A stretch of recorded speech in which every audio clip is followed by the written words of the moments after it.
कल हमने देखा था कि ईश्वर संबंधी जैन दर्शन में क्या मान्यता है। अब आज हम देखेंगे कि अनेकांतवाद क्या है। देखिए, अनेक प्लस अंत, अंत यानी धर्म। एक ही वस्तु में अनेक धर्म पाए जाते हैं, उसे कहते हैं अनेकांत। अगर रत्नाकर अवतरिका के हिसाब से हम डेफिनेशन देखें, तो उसकी व्याख्या होती है कि एक ही वस्तु में विरोधी अविरोधी अनेकश्चासौ धर्मः इति अनेकांत। विरोधी और अविरोधी ऐसे अनंत धर्म एक वस्तु में पाए जाते हैं और उनको देखने का जो दृष्टिकोण होता है वह होता है अनेकांत दृष्टि, अनेकांतवाद। अब जो अनेकांतवाद है वो तीन स्तंभों के आधार पर चलता है। ध्यान रखना, पहला है सापेक्षता, दूसरा है सह अस्तित्व और तीसरा है समन्वय। अब पहला सापेक्षता क्या है वो देखिए, जो हम थ्योरी ऑफ रिलेटिविटी कहते हैं। उसमें क्या होता है, एक व्यक्ति है, समझो आप में से कोई है, कोई एक व्यक्ति है, वो अभी अगर कोई कविता लिख रहा है तो वो अभी क्या है, कवि है। करेक्ट। अगर वो कोई लेख लिख रहा है तो वो अभी लेखक है। अगर वही व्यक्ति चित्र बनाता है तो वो चित्रकार है। तो उसकी क्या, एक व्यक्ति एक ही है, लेकिन अपेक्षाएं किसी है, अलग अलग है। जब वो गीत लिखता है तब वो कवि रहता है, जब वो लेख लिखता है तब वो लेखक होता है, जब वो कोई ग्रंथ लिखता है या फिर कोई चित्र बनाता है तब वो चित्रकार होता है। पर व्यक्ति एक ही। ऐसी होती है सापेक्षता। जो हमने कभी कभी आपने आइंस्टाइन का सिद्धांत सुना होगा। आइंस्टाइन का थ्योरी ऑफ रिलेटिविटी का सिद्धांत आता है। उनके अनुसार उन्होंने क्या बताया उसमें, कि एक व्यक्ति है, अगर वो अपने गर्लफ्रेंड के साथ बैठा हुआ है तो उसके लिए वो 1 घंटा बहुत फास्ट जाएगा। और वही व्यक्ति जब बूढ़ा बनता है और वो बीमारी से घिरा हुआ है तो उसी के लिए वही 1 घंटा कैसे जाएगा, धीरे धीरे से जाएगा। आप कभी देखना, हम अगर कभी बीमार होते हैं, रात्रि में कोई हमें तकलीफ होती है, कभी भी हो, कभी आंखों में तकलीफ हो, सर दर्द हो, तो उस समय समय हमारा जल्दी नहीं बीतता है, क्योंकि हमें एक एक क्षण की वेदना अनुभूत होती है। समय तो उसके हिसाब से ही चल रहा है। ऐसा कभी नहीं हो सकता कि इसके लिए वो फास्ट चले, किसी के लिए बहुत स्लो चले।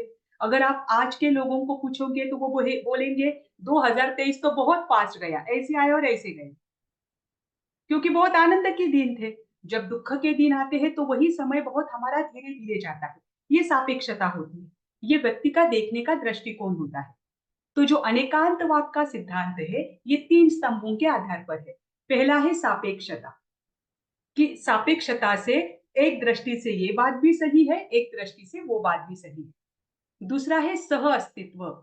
अनेकांतवाद में एक बात और बताई गई है कि विरोधी और अविरोधी दोनों जो गुण हैं वो साथ में रहते हैं। जैसे कि जल है, जल के बिना हम रह सकते हैं, नहीं रह सकते, सही। तो जल हमारे लिए जीवन है। पर वही जल उत्तराखंड में आया, 3 मिनट में क्या कर दिया उन्होंने, पूरे गांव को विध्वंस कर दिया उसका। बराबर। वही जल जो जीवन का कार्य करता है, वही जल उस दिन क्या हुआ, जीवन को हरने वाला बना। जल तो वही था।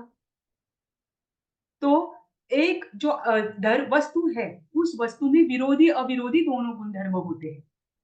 ठीक। अब जैसे हम कोई ग्लास देखते हैं, वो पानी से आधा भरा हुआ है। बराबर। तो हम क्या कहते हैं, कोई जो पॉजिटिव दृष्टिकोण वाला है वो क्या कहेगा कि ग्लास आधा भरा हुआ है। जो निगेटिव दृष्टिकोण वाला है वो क्या कहेगा, ग्लास आधा खाली है।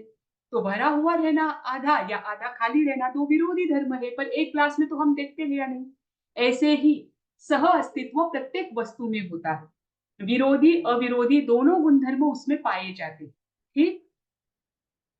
और तीसरी बात जो है वह है समन्वय। सभी धर्मों का समन्वय, सभी दृष्टिकोणों का समन्वय करके ही एक पूरी वस्तु को हम जान सकते हैं। ठीक। इसके लिए हमारे पास सबको पता होगा, हाथी का दृष्टांत अनेकांतवाद को लेकर आता है ना। आपने सुना है, सबको पता है कि एक गांव में 6 अंधे पुरुष थे। ये एक एग्जाम्पल है। 6 अंध पुरुष थे, उन्होंने कभी जन्म से हाथी को देखा ही नहीं था।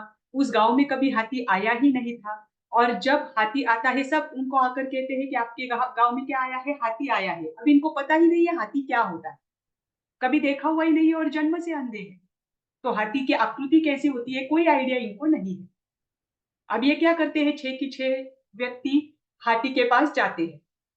अब कोई उसकी सूंड पकड़ता है, कोई उसके पैरों को पकड़ता है, कोई पेट को पकड़ता है, कोई पूंछ को पकड़ता है, कोई उसके हस्ती दंत को पकड़ता है, कोई कान को पकड़ता है, और सब अपना अपना अनुमान लगाते हैं कि हाथी कैसा है। बराबर। जो कान को पकड़ता है वो क्या कहता है, हाथी किसके समान है, सूप के समान है, सूप होती है ना उसके समान है। जो पैरों को पकड़ता है वो कहता है हाथी खंबे के समान है। जो पेट को पकड़ता है वो कहता है दीवार के समान है। जो पूंछ को पकड़ता है वो कहता है रस्सी के समान है। ठीक। जो हस्ती दंत को पकड़ता है वो कहता है कठोर पत्थर के समान है। ये क्या है, ये उनके उनके दृष्टिकोण है, क्योंकि उन्होंने कभी सत्य को जाना ही नहीं। अभी हमें पता है कि पूरा सत्य क्या है, उनको नहीं पता। वैसे ही धर्म को लेकर हो, जगत को लेकर हो, बहुत से आचार्य जो हुए उन्होंने अपने अपने सिद्धांत को देखा, एक एक दृष्टिकोण को देखा। जैसे कि ईश्वर कर्तृत्ववाद। अब किसी ने देखा इतनी सुंदर रचना है सृष्टि की, सृष्टि में कभी भी कोई गलत नहीं होता है, प्रत्येक चीज इतने अच्छे से बनाई है, तो उन्होंने वहां पर क्या किया, अपना अनुमान लगाया कि ये रचना जो है ये मनुष्य की नहीं हो सकती, तो कोई ऐसा व्यक्ति है या कोई ऐसा जीव है जो मनुष्य से उठकर है, तो उसे ईश्वर की संकल्पना दी कि ये ईश्वर ने ये पूरी सृष्टि की रचना की, क्योंकि सृष्टि तो अपने आप इतनी सुंदर नहीं हो सकती। उन्होंने वो अनुमान लगाया क्योंकि ईश्वर तो दिखेगा नहीं। ठीक।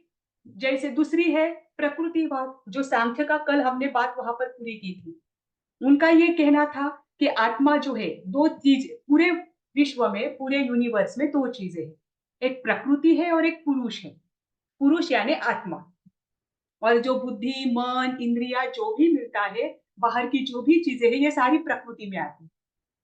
तो पुरुष जो है, आत्मा है, वो कुछ नहीं करता, प्रकृति ही उसके पास आकर चिपक जाती है, और जो करती है वो प्रकृति करती है। ईश्वर तो, पुरुष जो क्या है, अकर्ता है, वो कुछ नहीं करता है। तो भगवान महावीर ने अनेकांतवाद का जब सिद्धांत दिया, तभी तीनों चीजों का समन्वय दिया। मतलब उन्होंने कहा कि ऐसा कभी नहीं हो सकता कि आत्मा कुछ ना करे, क्योंकि इन चीजों में इतनी ताकत नहीं है।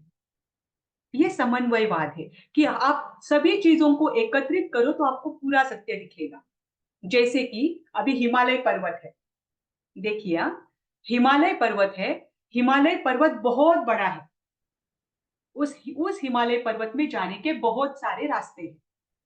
कोई तिब्बत से जा रहा है, कोई नेपाल से जा रहा है, कोई ऋषिकेश जो तलहटी में है वहां से रोहतांग को पास करके जा रहा है। अब सब अपनी अपनी जगह से जा रहे हैं। अब ये लोग एक दूसरे को नहीं मिले, ये सब अपनी अपनी ओर से हिमालय को देख रहे हैं, और वहां जाकर उन्होंने फोटो खींचा।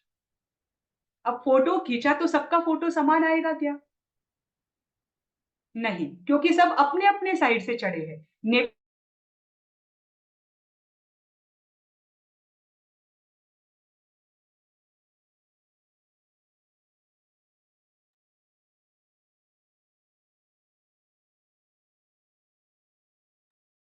मैम आपकी जैसा हम बता रहे, आवाज मेरे, आवाज कट गई, कट हो गई थी आवाज। अच्छा, हाँ, तो मैं वापस एक बार बोलती हूँ। तो जो भारत से आया हुआ व्यक्ति है, उसने भी फोटो निकाला, उसकी भी कोई गलती नहीं है, क्योंकि वो तो बोल रहा है कि मैं हिमालय पर जाकर आया हूँ, और वो सच में जाकर भी आया है। जो नेपाल के साइड से चढ़ा है, निकाले है। जो तिब्बत के साइड से चढ़ा है, उसने भी फोटो निकाले हैं, और सब अपने अपने फोटो शेयर कर रहे हैं, सबके फोटो अलग अलग है। अब पूछ रहे हैं सामने वाले कि एग्जैक्टली हिमालय कैसा है, तो ये तीनों भी एग्जैक्टली बता पाएंगे क्या, नहीं बता पाएंगे। ये तीनों भी एग्जैक्टली नहीं बता पाएंगे, पर ये तीनों गलत भी नहीं। ये क्या है, उनका एक एक दृष्टिकोण है। बराबर। वो एक एक दृष्टिकोण से क्या कर रहे हैं, हिमालय को देख रहे हैं, और वो अपना ही दृष्टिकोण सत्य बताते हैं। वो कहते हैं कि मैं स्वयं जाकर आया हूँ, हिमालय ऐसा ही है। तो भगवान महावीर के समय ये एक एक दृष्टिकोण रखने वाले बहुत सारे क्या थे, अनुयायी थे, उनके आचार्य थे। तो इसकी वजह से वाद विवाद बहुत होता था। सब एक एक दृष्टिकोण को पकड़कर चल रहे थे। कोई कहता था भक्ति से ही मोक्ष प्राप्त होगा, कोई कहता था यज्ञ करोगे तो ही मोक्ष प्राप्त होगा, कोई कहता था कि तपस्या करोगे, अपने शरीर को जलाओगे तो ही मोक्ष प्राप्त होगा, जंगल में जाकर अगर आप आतापना लेते हो तो ही मोक्ष प्राप्त होगा, कोई कर्म को ही मोक्ष मानता था, मोक्ष का रास्ता। कोई कहता था कि संसार करोगे तो ही आपको स्वर्ग मिलेगा। आज भी ये बहुत सारे जो मत है वो है ही कि बिना संसार का स्वर्ग मोक्ष नहीं मिलता। उनकी दृष्टि से स्वर्ग ही क्या है। तो ये जो मान्यताएं थी, ये एक एक दृष्टि को पकड़ कर थी। ऐसा नहीं है कि भक्ति करने वाला तपस्या नहीं कर सकता या तपस्या करने वाला मोक्ष प्राप्त नहीं कर सकता। तो भगवान ने यहाँ पर क्या किया, समन्वय दिखाया कि भक्ति भी एक मार्ग है, तप भी एक मार्ग है, ज्ञान भी एक मार्ग है। कोई कोई ज्ञान को ही क्या करते थे, ज्ञान प्राप्ति से, जैसे नैयायिक लोग हैं, वो क्या कहते थे कि ज्ञान प्राप्त करो तो ही आपको क्या होगा, मोक्ष होगा। तो इनको दिखाने के लिए इनका समन्वय किया और वो था अनेकांतवाद। ठीक है, तो अनेकांतवाद जो है वो 3 स्तंभों के आधार पर है। पहला है सापेक्षतावाद, सापेक्षता, दूसरा है सह अस्तित्व और तीसरा है विरोधी अविरोधी दोनों धर्मों का समन्वय। करेक्ट। अब अनेकांत क्या होता है, अनेकांत होता है दृष्टिकोण, क्योंकि अब हमें स्याद्वाद लेना है। अनेकांत ज्ञानात्मक है। अब मैंने दृष्टिकोण देखे कि हाँ, नेपाल के साइड से हिमालय ऐसा है, तिब्बत के साइड से ऐसा है और भारत के साइड से ऐसा है, ये मैंने जान लिया। अब जब मुझे बोलने की बारी आएगी तो मैं क्या करूंगी, क्या कहूंगी कि नेपाल की अपेक्षा से हिमालय ऐसा है, बराबर, तिब्बत की अपेक्षा से हिमालय ऐसा है, भारत की अपेक्षा से हिमालय ऐसा है। ये जो बोलने की शैली होती है, जब अनेकांत दृष्टिकोण में आता है तब इस बोलने के शैली को कहा जाता है स्याद्वाद। अब अनेकांतवाद और स्याद्वाद में अंतर देखना। एक वस्तु में अनंत धर्म है, बराबर, एक वस्तु में अनंत धर्म है, विरोधी अविरोधी सभी धर्म है, उसको जानना कि अनंत धर्मों से युक्त एक वस्तु होती है, वो है अनेकांतवाद।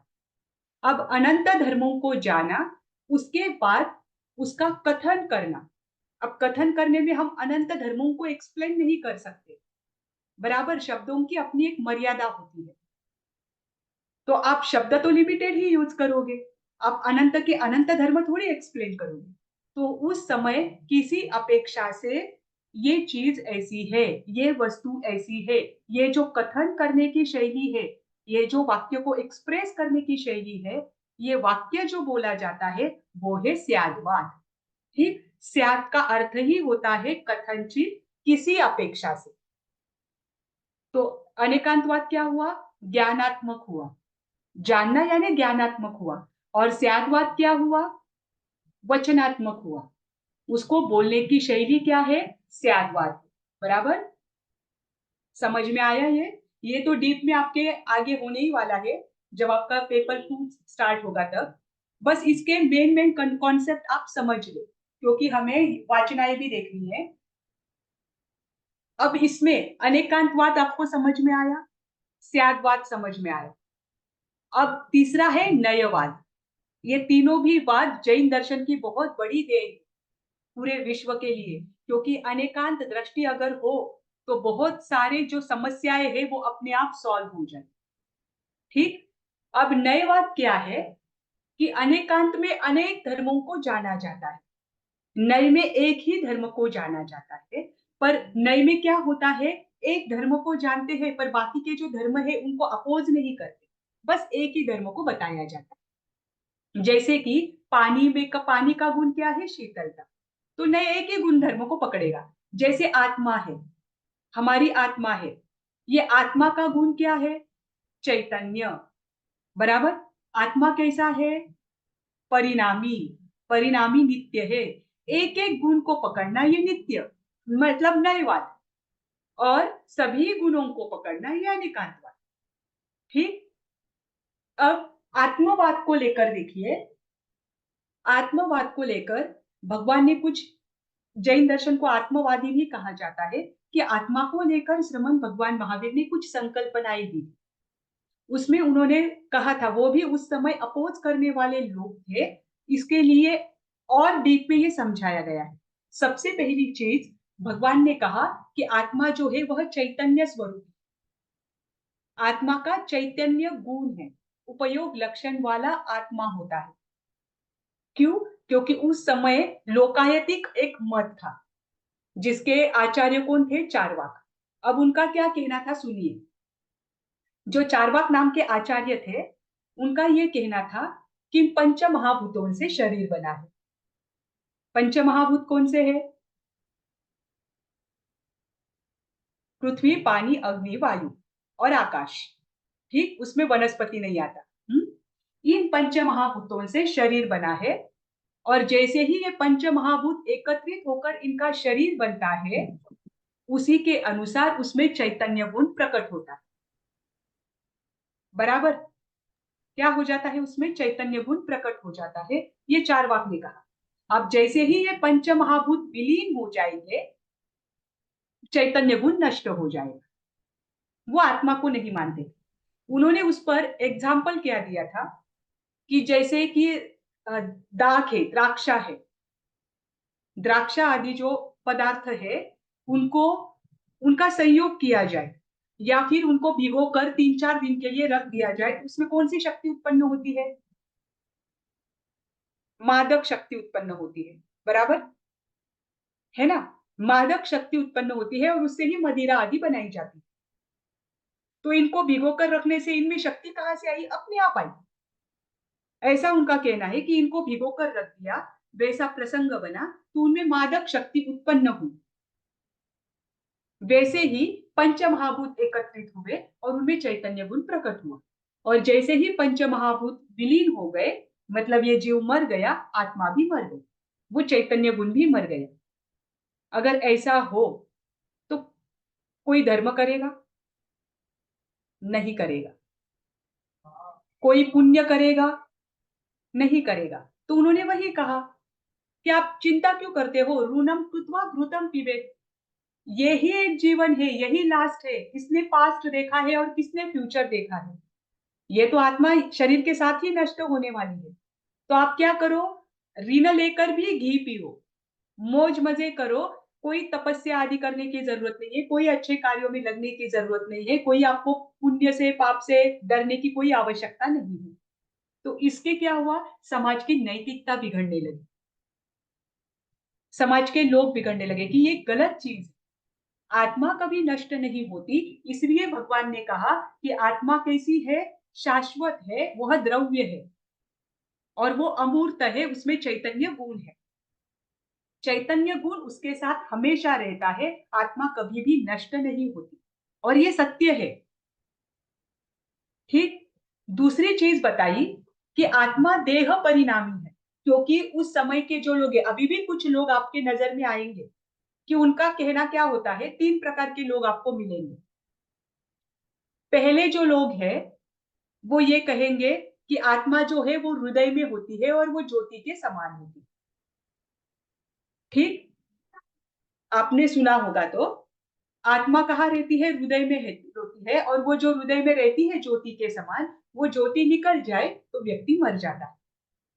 दूसरी चीज है, जो न्यायिक मीमांसक आदि मानते थे कि आत्मा जो है ये सर्वव्यापक है, संपूर्ण जग में व्याप्त है। जैसे परमात्मा की आत्मा है, कण कण में परमात्मा है, कण कण में परमात्मा की आत्मा है, हम उनके ही अंश हैं। ये उनका कहना था। तो उस समय, और तीसरा जो था, जो वो देह के अंदर ही मानता था, तो उस समय भगवान ने कहा कि आत्मा हमेशा देह परिणामी होती। भगवान ने ये सारी बातें कब बताई? जब वो स्वयं सर्वज्ञ बने, जब वो स्वयं केवली बने, उन्होंने केवल ज्ञान को प्राप्त किया, तब उन्होंने एक एक सिद्धांत को बताया, क्योंकि इससे लोग भटक रहे थे। ठीक। तो भगवान ने कहा कि कोई भी आत्मा जो होती है वह स्वदेह परिणाम वाली होती, अर्थात अगर वही आत्मा चींटी में जाती है तो वो चींटी के परिमाण वाली बनती है, पूरे शरीर में वो व्याप्त होती है, उसके 2/3 भाग में। अगर हाथी में जाए तो वही आत्मा क्या होती है? वहां पर प्रसरण को प्राप्त करती है और हाथी के शरीर वाली बनती है, क्योंकि आत्मा का गुण ही है आकुंचन प्रसरण। मतलब वो क्या हो जाती है, कॉन्ट्रैक्ट भी हो जाती है, बराबर, और एक्सपांड भी हो जाती है। ये भगवान ने बताया। तो उन्होंने क्या कहा है कि आत्मा स्वदेह परिणामी है। तीसरी चीज उन्होंने बताई कि आत्मा जो है वो स्वयं करता भी है और भोगता भी है। ऐसा कभी नहीं होता कि कर्म तो आत्मा ना करे और वो भोगे, क्योंकि सांख्य दर्शन ये कहता था कि आत्मा कर्म तो नहीं करती पर वो भोगती है। ऐसा कभी नहीं होता। भगवान ने कहा कि आत्मा स्वयं कर्म को करती है और आत्मा स्वयं कर्म को क्या करती है, भोगती भी है। ठीक, कौन सी बातें बताई मैंने अभी? आत्मा चैतन्य स्वरूप वाली है, उपयोग लक्षण युक्त है। दूसरी बात कौन सी बताई? देह परिमाण है। स्वदेह परिमाण है। स्वदेह मतलब जो जो शरीर हम धारण करेंगे उसके परिमाण के अनुसार वो रहेगी। ठीक। तीसरी बात, वो स्वयं करता और भोक्ता है। भोगता है। भोगता ठीक। है। हाँ, ये तीन बातें ध्यान रखना, बाकी की मैं आपको बाद में बताऊंगी, वो आएगा उसका विषय, इसलिए अभी आपके ऊपर से जाएगा फिर। अभी देखिए, दूसरी चीज भगवान ने बताई अनेकांतवाद के बाद, अहिंसा।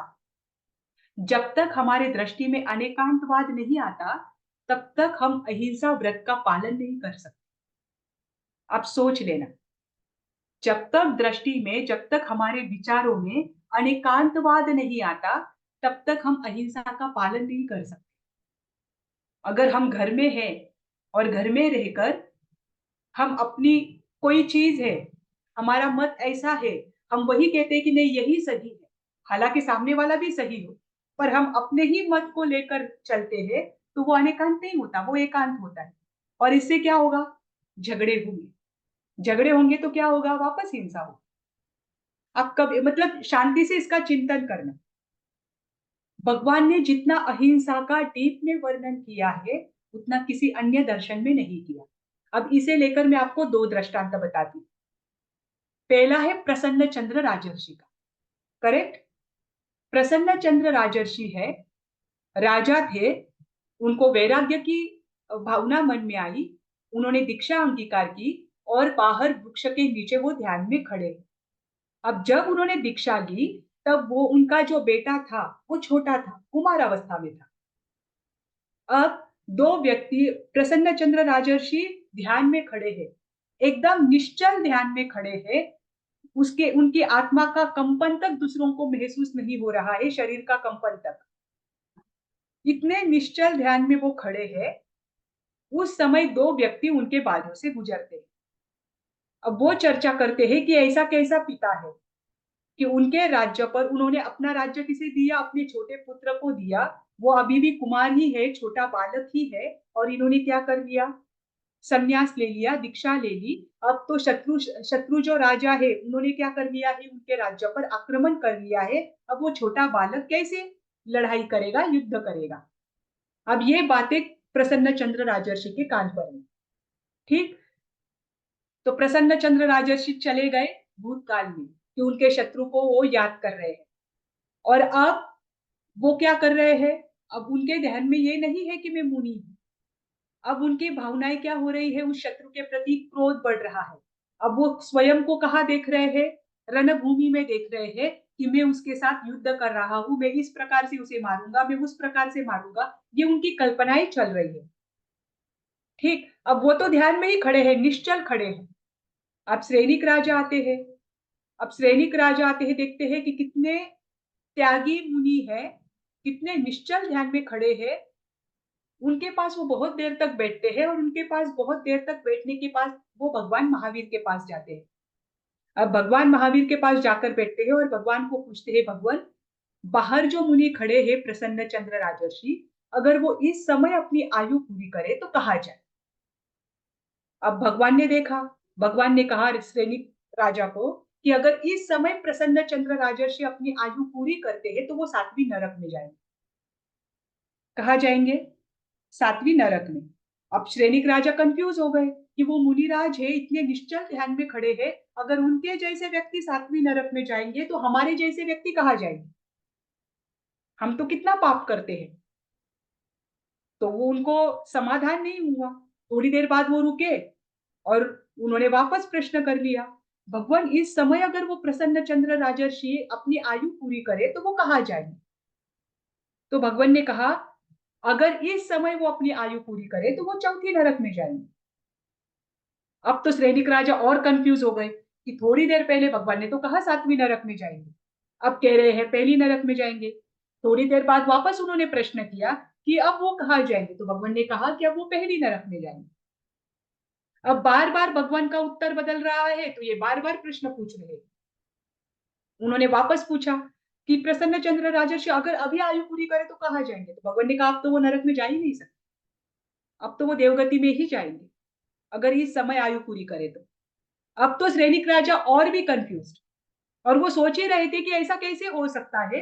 तो थोड़ी देर बाद उनको देवों के आवागमन की आवाज सुनाई देने लगी। तो वो बोले कि बाहर इतना कोलाहल क्यों हो रहा है? तो भगवान ने कहा प्रसन्न चंद्र राजर्षि को केवल ज्ञान हो गया और इसलिए देवता धरती पर आए। तो सैनिक राजा बोले, भगवान जब मैंने आपको थोड़ी देर पहले पूछा था तब तो आपने सातवीं नरक कहा था और अब उनको केवल ज्ञान भी हो गया, ऐसे कैसे हो सकता है? तो भगवान ने कहा जब तुमने मुझे पहला प्रश्न पूछा था तब तो वो क्या कर रहे थे? युद्ध भूमि में सामने वाले शत्रु को मन से मार रहे थे। पंचेंद्रिय जीव को घात करने वाला व्यक्ति कहा जाता है मरकर? नरक में जाता है। तो वो क्या कर रहे थे? अपने अंदर ही अंदर उस शत्रु को सामने रखकर उसको मन से मार रहे थे, उसके साथ युद्ध कर रहे थे। तब तुमने मुझे पहला प्रश्न पूछा था। फिर उसके बाद क्या हुआ? उनकी धारा वहां से जो एकदम अशुभतर, जो हाईएस्ट लेवल पर अशुभ लेवल पर गई थी, वो क्या होने लग गई? वहां से कम कम होने लग गई। तब तुमने मेरे सामने एक एक प्रश्न रखा। फिर बाद में उन्होंने देखा कि मेरे हाथ में शस्त्र नहीं है और उन्होंने अपने मस्तक का मुकुट उनको मारने के लिए क्या किया? हाथ ऊपर किया तो देखा कि अरे मेरा तो क्या है, सिर मुंडा हुआ है। तब उनकी धारा बदल गई। तब उन्होंने तुमने क्या मुझे प्रश्न पूछा था कि अब वो कहाँ जाएंगे? इसलिए तब मैंने कहा था कि अब तो उनको नरक गति नहीं मिल सकती, उनको गति कौन सी रहेगी? देव गति ही रहेगी। जी सचिन जी, आपने हाथ खड़ा किया था। मैडम, आपने अभी बताया कि जिस हिसाब से उनकी सोच थी, हाँ अगर वो मर जाते तो किस गति में जाते, जो हाँ। वीर ने बताया, तो क्या इसका मतलब ये है कि जब वो मरने वाले होते हैं उनकी जो भी सोच होती है उसके ऊपर डिसाइड होता है वो क्या गति में जाएंगे या कहाँ पे जन्म लेंगे? नहीं, दोनों बातें हैं। देखा, अगर आयुष्य का बंधन नहीं हुआ हो तो सोच मैटर करती है, ओके। और अगर आयुष्य का बंध पहले हुआ हो तो सोच तो मैटर करती है, उसका असर तो उन्हें आगे मिलेगा। लेकिन पहले अगर आयुष्य का बंध किया है तो पहले उस गति में हो जाएंगे, फिर तो आगे जाकर उनको उनके कर्मों का अनुसार फल मिलेगा। सोच का असर तो हमें या एक्सक्यूज मी उसके फल तो मैम। हमें मिलते ही है। जो कर्म हम बुलाते हैं अपने एक्सक्यूज पास, उसके तो वो भोगे बगैर तो हमें छुटकारा नहीं मिलेगा। किसी ना किसी माध्यम से तो उन्हें हमें एक्सक्यूज अपने मी से दूर मैम। करना है। तो दोनों भी बातें हैं। तो देखो, मैम, आयुष्य मैम बांधने जैसे के। जी। Excuse me ma'am. हाँ मैम जिस गति में जाना होता है, मान लो गति का बंध पहले हो जाए, तो जिस हाँ। गति में जाना होता है लास्ट में भाव भी तो वैसे बनते हैं, ऐसा भी तो होता है। उस जन्म की उस गति की लेशा उनको क्या करती है? अपने में परावर्तन करवाती है, अनुपूर्वी से वो खींचे जाते हैं। तो उस लेशा के आधार पर, मतलब वहां के विचार जैसे है वहां पर उनके जैसा रहेगा।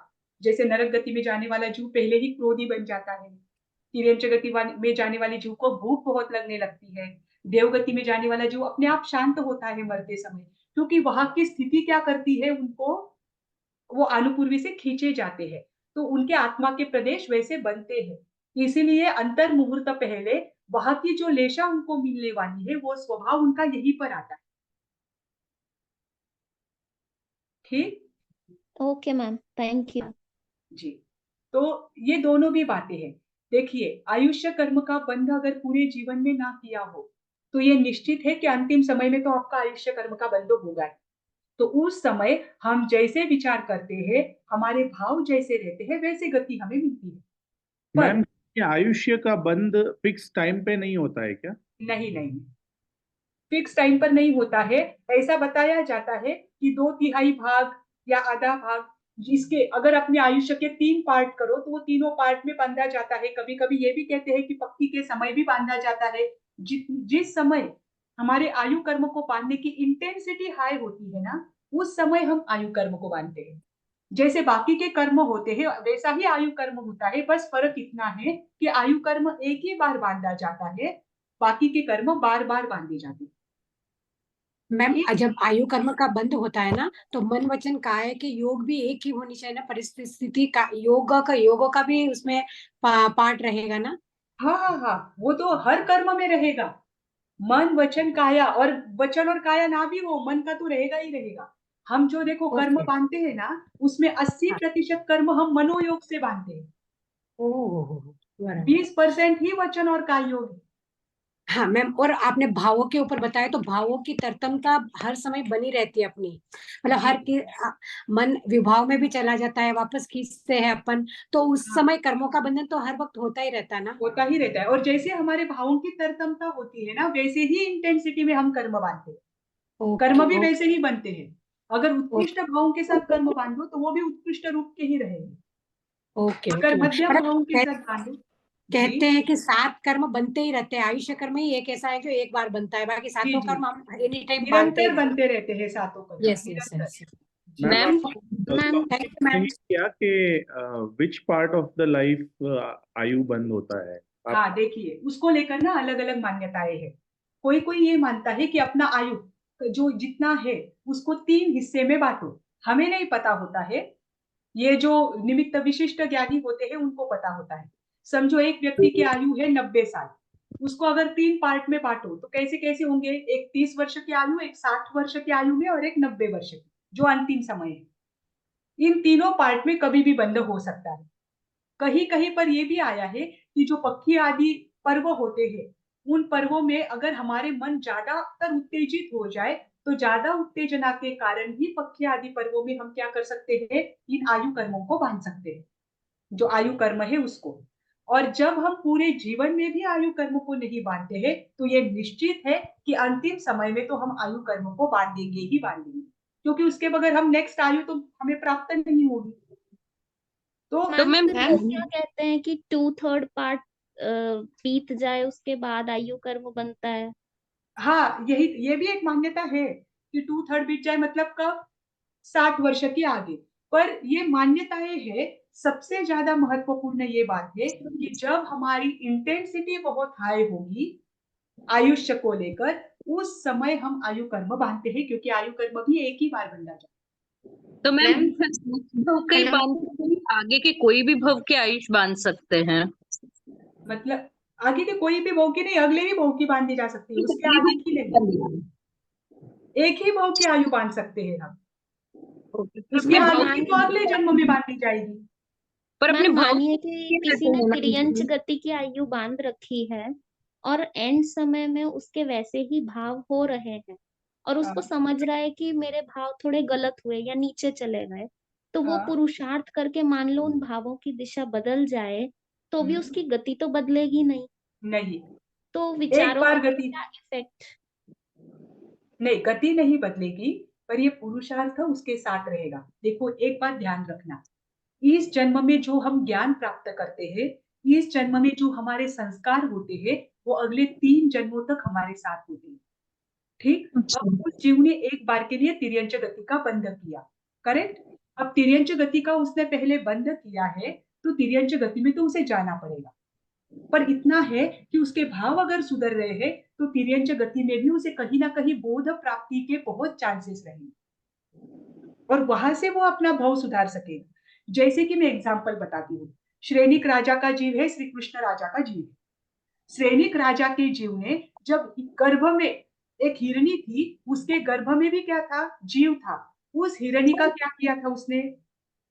उस हिरणी का शिकार किया शिकार था। किया था। उस समय उसकी इंटेंसिटी इतनी हाई हो गई कि श्रेणिक राजा ने उसी समय नरक गति का बंद कर दिया। यस बराबर? सर। यस। अब उसके बाद वो तब बौद्ध धर्म का अनुयायी था। श्रेणिक राजा जिस समय वो शिकार करता था, उस समय वह बौद्ध धर्म का अनुयायी था। अब बाद में चेलना रानी ने उनको जैन धर्म में क्या किया? परावर्तित किया, जैन धर्म की शिक्षा दी, तो वो जैन धर्म का उत्कृष्ट अनुयायी बना। उसके बाद वो भगवान महावीर का बहुत अच्छा श्रावक भी बना और उसके बाद उसने बहुत धर्म दलाली भी की। उसके बाद उसने क्षायिक संकेत को भी प्राप्त किया। ऐसा सम्यक्त्व जो अब हमसे उनसे कभी छूटेगा नहीं, अब उनके कभी भाव नहीं बदलेंगे। पर एक बार जो गति का बंध किया है, वो गति अब छूटेगी क्या? नहीं। नहीं। अब संकेत उनके पास है, ऐसा सम्यक्त्व है कि अब वो उनसे कभी छूटने नहीं वाला है, कभी भी वो विभाव दशा में नहीं जाने वाले, वो हमेशा स्वभाव में ही रहेंगे। और ऐसे में भी सैनिक राजा को कहा जाना पड़ा नरक गति में, क्योंकि नरक गति का पहले उन्होंने बंध कर लिया था। आगम में तो ये ओके मैम, थैंक यू। हाँ, राजा श्रेणिक का तो एक ये भी था ना कि उन्होंने अंत समय में अपना सुसाइड किया था जब तो उनका वो तो बेटा नरक उनके गति नहीं, वो तो जैसा बंध हुआ उसके आधार पर भाव हुए उनके उस समय क्योंकि के। वो तो जो हम कहते हैं कि सुसाइड करना जो है सबसे बड़ा मतलब छठे नरक में जाते हैं तो नहीं नहीं, देखिए अभी जो लेशा होती है, सैनिक राजा का अंतिम समय था। उनको लगा कि कोनिक राजा ने उनको बंदी गृह में बंद कर दिया था, बराबर। वो बंदी गृह में थे और कोनिक राजा को इधर पता चला कि जन्म के बाद से सैनिक राजा ने कितना स्नेह उनको दिया है। कोनिक राजा को अब पछतावा हो रहा है कि मैंने सैनिक राजा को मेरे पिता को क्या कर दिया, बंदी बना दिया। तो अब वो तलवार लेकर आ रहा है, किसके लिए? उनकी बेड़ियां तोड़ने के लिए। बेड़ियां तोड़ने के लिए उसे लगा सैनिक राजा ने उस समय क्या चिंतन किया कि मैं अगर मेरे हाथों बेटे मर के जाऊंगा तलवार से मारा जाऊंगा तो मुझे भी दुख होगा और सारे क्या करेंगे, कोनिक राजा को सब दोषी नाम मानेंगे रखेंगे, उसकी अवहेलना होगी। और मैं अपने बेटे के हाथ से नहीं मरना चाहता। तो उन्होंने क्या किया, अपने अंगूठी में जो तालपूट बीज था वो खा लिया। तो वो हो गई आत्महत्या। पर वो वैसे हाँ भी वो आत्महत्या क्यों हुई? एक तो देखिए, आत्महत्या करने वाला महापापी होता है तो उसकी वैसे भी नरक गति ही होनी थी। पर वो एक दृष्टि से आत्महत्या कषाय में आकर नहीं की है। कषाय तो उनके बड़े थे, पर उनके भाव वहां पर ये थे कि मैं कोनिक राजा के हाथ से, मेरे मेरे बेटे के हाथ से मैं नहीं मरना चाहता, उसे तो अच्छा है मैं स्वयं को ही मारूं। ये उनके भाव थे। अब तो कषाय तो देखो, एक मुहूर्त पहले जहां नहीं नाटक में चार कषायों की तो तीव्रता, उनका जो वो उन्होंने किया सुसाइड उसका भी कोई उनके जो कर्म बंधक हुए तो फिर वो कैसे उनके कटे होंगे देखिए नरक तो सुसाइड, डबल नरक हो जाएगा या मतलब सेम उनका नहीं नहीं नरक नहीं, गति डबल थी डबल नरक नहीं होगा। देखो आप ध्यान दो, भगवान जो सैनिक राजा है, उनको खुद को लेकर मारने के पीछे भाव क्या थे? अभी जैसे धारिणी माता है, अभी आप मुझे बस इसका जवाब देना, चंदन बाला की माता थी धारिणी, ठीक? जी धारिणी वहां पर उनके राज्य पर क्या किया? उनके जीजाजी ने ही, मतलब उनके बहन के पति राजा ने ही क्या कर लिया, आक्रमण कर लिया। अब हम्म इनके पति को, चंदन बाला के पिता को उन्होंने मार दिया। अब हम्म धारिणी और चंदन बाला दोनों रहे, ठीक? अब धारिणी और चंदन बाला रथ लेकर भाग रहे हैं और ये जो है राजा, वो उनके पीछे भाग रहे हैं, हम्म बराबर। तो धारिणी ने देखा कि मेरा शील बचाने के लिए मुझे क्या करना पड़ेगा, मेरी मृत्यु को स्वीकार करना पड़ेगा, क्योंकि वो मुझसे शादी करना चाहता था। इसके लिए उन्होंने हमारे राज्य पर आक्रमण किया। तो जी धारिणी ने अपनी जीभ खींच ली और खुद के प्राण गंवा लिए। अब धारिणी ने भी यहाँ पर आत्महत्या की, पर इसका उसे दोष ज्यादा लगेगा क्या? जो नॉर्मल आत्महत्या करते हैं उनके जैसा दोष इन्हें लगेगा क्या? नहीं नहीं नहीं सेम तो नहीं नहीं लगेगा वो लगेगा, तो क्योंकि हाँ इनके भाव क्या थे पीछे, कि मेरे शील की रक्षा करने के लिए मुझे क्या करना है,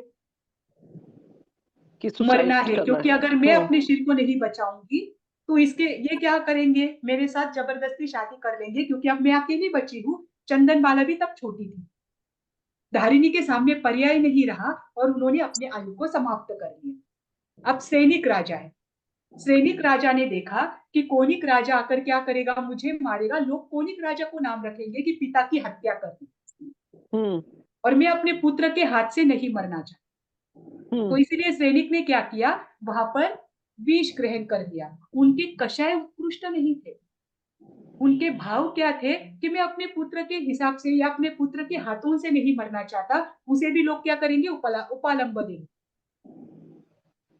तो आत्महत्या करने के पीछे रीजन क्या है? ये आत्महत्या नहीं हो सकती। उनको ये लगा और उन्होंने क्या कर लिया, स्वयं की आयु समाप्त कर दी।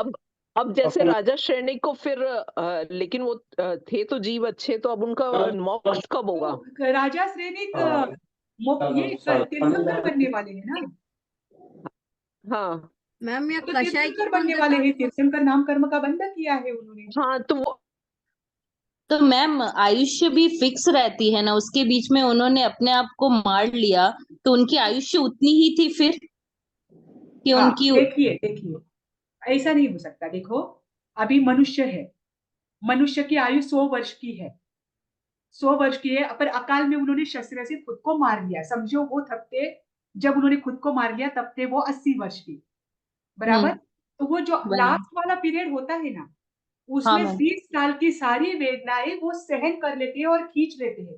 तो अंतर मुहूर्त में क्या कर लेते हैं, पूरा कर लेते हैं। वो पूरी सांस, जितनी सांसें रहती है, हमारा आयुष्य हमारी सांसों के आधार पर चलता है, वर्षों के तो आधार मैम, पर नहीं चलता। मैम की वेदना जैसे सहन करें, उसमें साता वेदनी और असाता वेदनी दोनों रहेगी ना, तो सिर्फ वेदनी तक कोई सहन करते हैं क्या मैम? नहीं वेदना, अरे वो नहीं बता रही हूँ। देखो हमारा जो आयु होता है वो सांसों के आधार पर होता है, मतलब हमारा हाँ। वर्षों के आधार पर आयु नहीं होता। प्रत्येक जीव की अच्छा। आयुष्य होती है वो श्वासों के आधार पर, बराबर। तो श्वास, हम्म। समझो मैंने श्वास 1000 श्वास का मेरा आयुष्य बाकी है, और उसके ओके। पहले ही समझो अभी सैनिक राजा है, सैनिक राजा के समझो 1000 श्वास का आयुष्य बाकी था, उसके पहले उन्होंने आत्महत्या कर ली। तो वो जब जिस समय उन्होंने वो तालपुट विष लिया और उनके शरीर मरने वाले हैं, तो वो आत्म प्रदेश जो होती है उसमें इतना स्पंदन होता है, मारणांतिक समुद्घात इतना हाई लेवल का होता है कि वो सारे 1000 के 1000 सांस उस पीरियड में कंप्लीट कर लेते हैं और फिर वो मरते हैं। Okay ma'am. इतना फास्ट उनका श्वासोच्छ्वास चलता है, हम्म। मतलब वो वहां पर वो पूरी कर लेते हैं। अकाल में मरने वालों की वहां पर पूर्ण होती है। तो देखिए यहाँ पर जो, हेलो मैम, जी मैम आपने नानुपूर्वी का बताया था कि अनुपूर्वी उसको खींचती है, तो उसका ऐसा भी कुछ है कि कितने टाइम पहले से, जैसे 6 महीने पहले, या कुछ ऐसा भी है? अगर मारणांतिक समुद्घात ज्यादा हो, देखो कोई कोई बड़ा असाध्य बीमारी वाला व्यक्ति है, जी जिसी को असाध्य बीमारी हुई है, तो उसके निरंतर क्या होते हैं, आत्म प्रदेशों में स्पंदन होता रहता है, ठीक। तो उसके आत्म प्रदेशों में मारणांतिक समुद्घात, उसे मारणांतिक वेदना होती है, जी। तो उस समय उसके आत्म प्रदेश बाहर जाते हैं, घोर वेदना वहां पर होती है। तो उस समय के लिए अपवाद रूप से अगर आप कह रहे हैं कि वो 6 महीने पहले, उतना हो सकता है, लेकिन अनुपूर्वी हमेशा एक अंतर मुहूर्त पहले ही खींचती है। अच्छा, वो तो अपवाद जैसे रूप आपने से हम बताया था बोल ना सकते कि बहुत ज्यादा भूख लगने लग जाए या बहुत डरने लग जाए, तो वो हैं। तो स्थिति वो तो बस उस गति के लेशा होती है, उस गति के जो भाव है वो उनके अंदर में आती है, तो वैसा होता है। वो गति बंद होने के बाद से कुछ कुछ होना शुरू हो नहीं जाता नहीं, है ऐसा? गति बंद होने के बाद से तुरंत नहीं होता। अगर समय कम हो आयुष्य में और गति बंद में तो हो सकता है, लेकिन गति बहुत पहले बंद की है और फिर बहुत बाद में मर रहे, तो वहां पर गति बंद का कारण नहीं होता। अच्छा, और दूसरा एक आपने जो बताया था कि मन, वो, मन, मन की बात बताई थी ना अभी आपने, एक बोलते बोलते एकदम हो गया। मैं पूछती हूँ, दोबारा पूछती हूँ वो वाला। ठीक है, पहले तब मैं ये कर लेती हूँ, आपको याद आने के बाद पूछ लेंगे। जी जी ठीक है, जी। तो देखिए, तो यहाँ पर प्रसन्न चंद्र राजर्षि जो है, मतलब जैन धर्म जो है, वो हिंसा किसे कहता है। देखो मैंने आपको कल या परसों पिछली क्लास में आपको बताया था कि आद्र कुमार को हस्ती तापस मिले थे, बराबर। आद्र कुमार जब आर्य क्षेत्र में आया था, उसे हस्ती तापस मिले थे, तो उन्होंने वहां पर प्रश्न किया था कि आप तो प्रतिदिन आहार बनाते हो, प्रतिदिन असंख्यात जीवों की हिंसा होती है, हम तो क्या करते हैं, एक ही हाथी को मारते हैं और 1 वर्ष तक निरंतर हम क्या करते हैं, इसका ही मांस खाते हैं। अब आप सोचिए, अहिंसा की कल्पना को इन्होंने कितना गलत ले लिया। अब एक ही हाथी को मारा, पर आपने पंचेंद्रिय जीव को मारा है, और उस हाथी के अंतर भी, उनके उसके भीतर भी कितने सारे जीव हैं, बराबर। तो उन्होंने वहां पर अहिंसा को गलत ले लिया था। भगवान ने क्या कहा कि अहिंसा जो होती है वो 2 प्रकार से होती है, एक द्रव्य से और एक भाव से। द्रव्य से अहिंसा हो तो उसका दोष तो निश्चित ही लगता है, परंतु भाव की अपेक्षा उसका दोष कम होता है। इसलिए आपको प्रसन्न चंद्र राजर्षि का उदाहरण दिया कि उन्होंने भावों से कर्म बांधे, वो हिंसा करने के लिए गए नहीं थे, उन्होंने भावों से कर्म बांधे तो उनको गतियों का बंध हुआ। ठीक, उसी के अपोजिट थे अर्जुन माली, जिन्होंने 6 महीने में 1141 जीवों को मारा था, परंतु उसके बाद भी 6 महीने के भीतर ही उन्होंने क्या कर लिया, अपने कर्मों को नष्ट कर लिया, क्योंकि उनके भाव अंदर वो नहीं थे, उनके अंदर में जो यक्ष प्रविष्ट हुआ था वो उनसे हिंसा करवा रहा था। ठीक, तो दोनों भी चीजें हैं। भावों के आधार पर हमें पता चलता है कि क्या कैसे होता है, हिंसा कैसे हो रही है, और भावों के आधार पर ही हम क्या करते हैं, कर्म का बंध करते हैं। तो अहिंसा का जितना सूक्ष्म विवेचन भगवान महावीर ने दिया है वो अन्य किसी आचार्य ने नहीं दिया, और अहिंसा का जितना सूक्ष्म और अच्छे से वर्णन जैन धर्म में बताया जाता है, अन्य कहीं नहीं बताया जाता। इसीलिए जो अहिंसा है वो अहिंसा भी क्या है, हमारे प्रमुख सिद्धांत में आता है।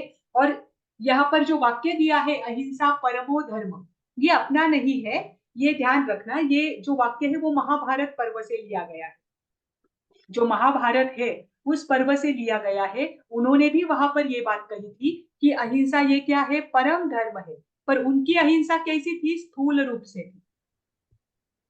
हमारी अहिंसा कैसी है, सूक्ष्म रूप से है, कि यहाँ पर एक एक भावों के पर्यायों को भी देखा जाता है, और उसी के आधार पर क्या होते हैं, हम कर्मों का बंध करते हैं। अब तीसरी बात, तीसरा सिद्धांत प्रमुख जो है वह है अपरिग्रह।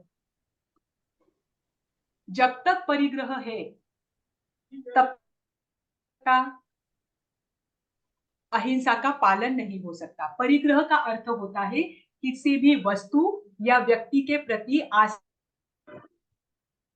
आपके पास वो चीज है नहीं है, ये बहुत बात की बात है, उसके प्रति आसक्ति भी रहना, यहां से ही परिग्रह की शुरुआत है। अगर हमारा किसी व्यक्ति के प्रति आसक्ति है तो ये भी परिग्रह है। हमारे भीतर में कोई राग द्वेष कषाय आदि है तो ये भी परिग्रह है। हम बस वस्तुएं में परिग्रह मत देखना, परिग्रह हमारे भीतर में भी है। किसी वस्तु को लेकर हमारे मन में चाह है तो वो भी क्या है, परिग्रह है। तो भगवान ने कहा कि आसक्ति को छोड़, आसक्ति अगर हम कम करने लग जाए तो वह वस्तु हमारे पास हो ना हो, होने के बाद हमें सुख भी नहीं होगा और ना होने के बाद हमें दुख भी नहीं होगा। आपके पास मोबाइल है, मोबाइल 5 मिनट के लिए कहीं भूल जाओ,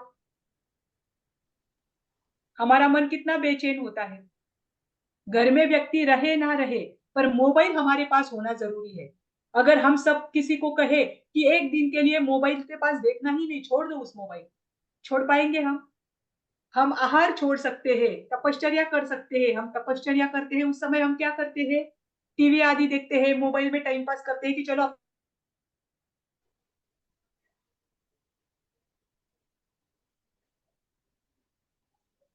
मैम वॉइस ब्रेक हो रही है आपकी।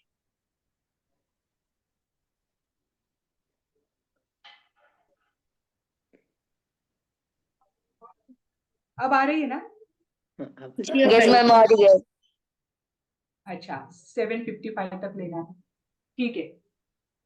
तो देखिए, तो हमारे अंदर में क्या है, आसक्ति है एक एक चीजों को लेकर। कभी चीज सोचना कि किसी चीज को लेकर अगर हमारे अंदर में आसक्ति है तो उसके बाद और वो चीज अपने पास आती है तो राग भी कैसे जागृत होता है। ये राग द्वेष कषाय ये सारा आसक्ति के अनुसार ही चलता रहता है। इसलिए भगवान ने तीसरा सिद्धांत दिया कि अपरिग्रह, जितना परिग्रह कम करोगे, जितनी आसक्ति कम करोगे, उतना प्रत्येक सिद्धांत को और दर्शन को समझना आसान है और उसका पालन भी हम आसानी से कर सकते हैं। ठीक, इसीलिए नरक गति में जाने के जो 4 कारण बताए हैं उसमें पंचेंद्रिय जीवों की हिंसा के साथ और क्या बताया है, महाआरंभ और महापरिग्रह करने वाला जीव भी कहा जाता है नरक में जाता है। मतलब परिग्रह ज्यादा से ज्यादा रखने वाला जीव भी मरकर कहा जाता है नरक में जाता है। जी संगीता जी। नहीं, आयुष्य कर्म का बंद हुआ नहीं हुआ ये कैसे जान सकते कि नहीं जान सकते? नहीं, अगर केवली हो और विशिष्ट ज्ञानी हो तो भी पता चलता है, तो भी पता चलता है। हमें नहीं पता चलता कि हमने आयुष्य का बंध किया है या नहीं किया।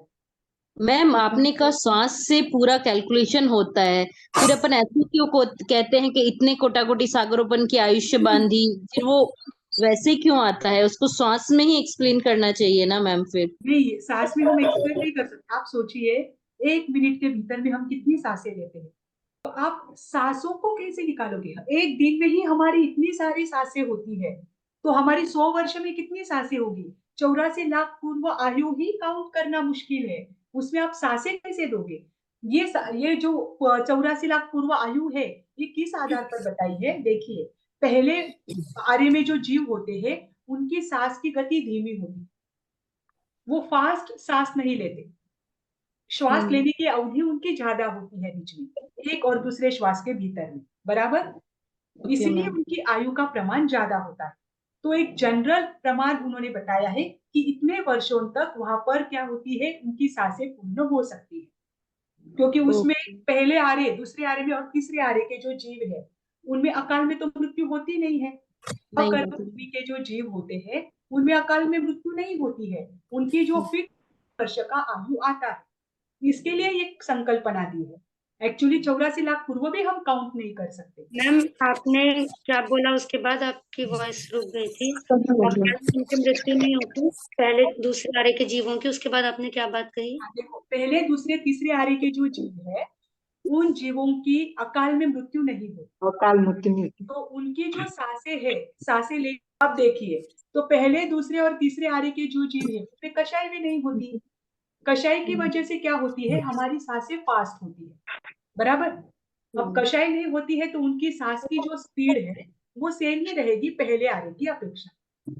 तो उनकी जो सांसें है, वो भी उनकी भी संख्या नियत है कि इतनी संख्या में वो रहेंगे। उनकी अकाल मृत्यु भी नहीं होती, वहां पर कषाय भी नहीं होती, मतलब वहां पर ऐसा कोई रीजन नहीं होता है कि जिसकी वजह से उनकी सांसें फास्ट हो जाए और वो जल्दी मर जाए, बराबर? तो उनको जितना आयु मिला, मतलब जितनी सांसें मिली है, वो उसी के अकॉर्डिंग चलेंगे। तो उसकी जितनी सांसें उनकी है और जिस स्पीड में वो चलेगी, वो जो अवधि है वो वर्षों में गिनी जाए तो 84 लाख पूर्व होगी तीसरे आर्य की। पहले आर्य की तो उससे भी ज्यादा है, उनकी तो 3 पल्योपम है, क्योंकि पहले आर्य के जीव तो और स्लो लेते हैं सांस। तो पहले दूसरे और तीसरे आर्य में लोग सुसाइड नहीं करते थे? नहीं नहीं नहीं, वहां आत्महत्या नहीं होती, वहां कषाय भी नहीं होता। जहां पर कर्म नहीं है, वहां पर धर्म भी नहीं है, और जहां धर्म नहीं है, वहां पर ये अवान्तर कर्म भी नहीं। वहां पर उनका लिमिट जितना आयु दिया है उतना ही होता है। मैम ये दूसरी बात, जैसे मोह का आपने कहा कि भाई अपरिग्रह, तो जैसे बच्चों के साथ भाई अपने बच्चों को हम प्यार करते हैं, अपने पेरेंट्स को करते हैं, तो वो भी गलत है क्या? नहीं नहीं, उनके लिए पॉजिटिव होते हैं। ये बात गलत है। देखो, राग और प्रेम, इन दोनों में अंतर है। प्रेम होना आवश्यक है। भगवान के मन में प्रत्येक जीव के प्रति प्रेम था, इसीलिए तो वो करुणावान रहे और इसीलिए वो तीर्थंकर बने। देखिए, जहां प्रेम होता है ना, वहां पर राग द्वेष नहीं होता, और एक के प्रति प्रेम अब संपूर्ण विश्व के प्रति प्रेम बन जाता है। उसके लिए सभी जीव समान हो जाते हैं। वो अपने बच्चे के लिए भी उतना ही प्रेम रखेगा, वनस्पति के लिए भी उतना ही प्रेम रखेगा, दूसरे जीवों के प्रति भी उतना ही प्रेम रखेगा, क्योंकि प्रेम उसे पूर्ण करता है। अब राग जो है, अनुराग जो हमारे बच्चों के लिए होता है, वो हमसे थोड़ा बिछड़ते हैं तो हम रोने लगते हैं, ये राग है। हाँ। उसके कल्याण के लिए अगर हम उसे भेज रहे हैं, तो प्रेम क्या करता है, वो भेजेगा। राग क्या करता है, वो अपने पास रखने का प्रयास करेगा। राग और प्रेम में अंतर है। राग नहीं रखना कि उनका मार्ग तो मुझे राग से हमारे क्या कर्म नरक के बंधन बनते हैं? नहीं, राग से ऐसा कुछ नहीं। ठीक है, जो मैसेज है, आपके क्वेश्चन है, आप ग्रुप में भेज दीजिएगा, क्योंकि समय हो गया है, उनको वाइंड अप करना है। भगवान की वाणी के विरुद्ध कुछ बोलने में आया हो तो मिच्छामि दुक्कडम। आप सभी को सादर जय जिनेन्द्र। जो प्रश्न हो ग्रुप में भेज दीजिएगा। Thank you so much ma'am.